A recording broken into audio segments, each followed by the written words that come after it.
Good afternoon, all. So today we'll study the operations in a dictionary.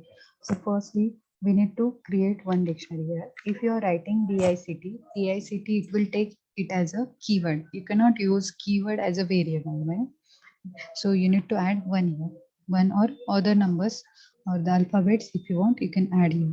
So here I have taken DICT1 as a dictionary name.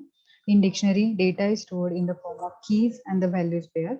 So here, suppose one is your key and the value for that one is suppose 2. Second key is 3 suppose, and value for that 3 is suppose 4. Third key is 5 and the value for it is suppose 6. Okay, so here I have created one dictionary. Now if I want to print whole dictionary, complete dictionary, I will just print the dictionary name here. Okay, you need to use the dictionary name. It will print complete dictionary. If you want to print particular value from that dictionary, you need to use dictionary name and in square bracket the key value. So for the three key, if I want to print the value for 3 key, I will use dictionary name and in square bracket the 3. It will print the value for the 3 is a 4 year. If you want to delete the particular key value pair from this dictionary, you just need to write down delete del keyword you need to use, and after that the dictionary name and the key which you want to delete. So here suppose third key I want to delete. It will delete that third key. We'll check it by using the print function, print dictionary one.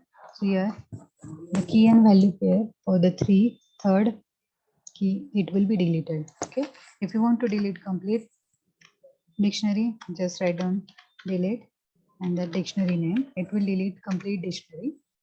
Now if you want to print the dictionary again, it will give you an error that this dictionary one is not defined, means this dictionary is deleted from your computer memory.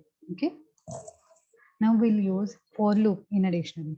So here firstly we need to create one dictionary here, and in dictionary you will require curly brackets. So 1 is key, 3 is a key, and the 5 is a key here. Okay, so we'll use for loop in this dictionary. For I is the iterative variable in the dictionary one. If you are writing like this, it will consider for I is a iterative variable in dictionary one. So it will consider all the keys from the dictionary one, 1, 3, and 5. So 1 will be considered at first iteration, 3 will be considered at the second iteration, and the 5 will be considered at the third iteration. So here I am going to print the value for the I. Value for I will be the key here. Okay, so keys will be printed for whenever you are going to print the I value here, and the values will be printed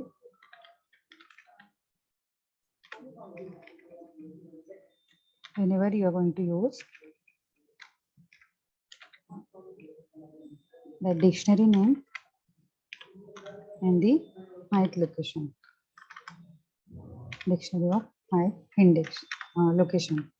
Okay, I is nothing but your key here. Okay, so it will display the value for those keys. So for the 1, the value is 2, for the 3, value is 4, and for the 5, value is 6. So we'll execute this part and we'll check what output you will get. Okay, so here at the first iteration, the value of I will be the first key. Here first key is 1, so it will give you the output 1. For the 1, the value is 2. If you are writing like this, dictionary 1, and the key is I here, so I value is 2, I value is 1 here, it will print the 2. After that, the second key is a 3, the value for it is 4. Third key is a 5, value for it is 6. So it will be printed here. Okay, now we'll use range function. So for I in a range, your range will be the length of your dictionary. So length of dictionary name. After that, we are going to print the value for the I. And next, if you are writing like this, print dictionary 1 ith location. In this case here, what happened? Here in previous case, we have taken I as a key. Okay, so here in previous cases, for the I, the value will be given as a key here. Okay, but here in this case, the value for the I will be in a range 0 to the length of the dictionary. Length of the dictionary is 1 to 3. So 3 will be there. So I, it will start from the 0th location up to 2, 0, 1, 2. Okay, this value will be given for the I. So if you are writing like this, print dictionary 1 I location and 0, 0 key is not there in your dictionary. Okay, so it will give you an error here. We'll check it whether it works or not. Yes, it is giving you an error. At the starting, it will print the value of I as a 0, and dictionary 1 in dictionary 1 it will check whether the 0 key is available or not. But the 0 key is not available there, so that's why it will give you an key error. Okay, now we'll run this program. And we'll run this statement except the last one, print dictionary 1 I. Okay. So now in this case, you will get the output as a 0, 1, 2. Okay, length of the dictionary is a 3. So 0 to 3 means 3 minus 1. So 0, 1, 2. These three values will be printed here. So we'll check it. Yes, it is giving you the output as a 0, 1, 2. Okay. So how many values are printed here? 3 values will be printed. Okay. As the length of your dictionary is 3. Okay. Thank you for watching this video.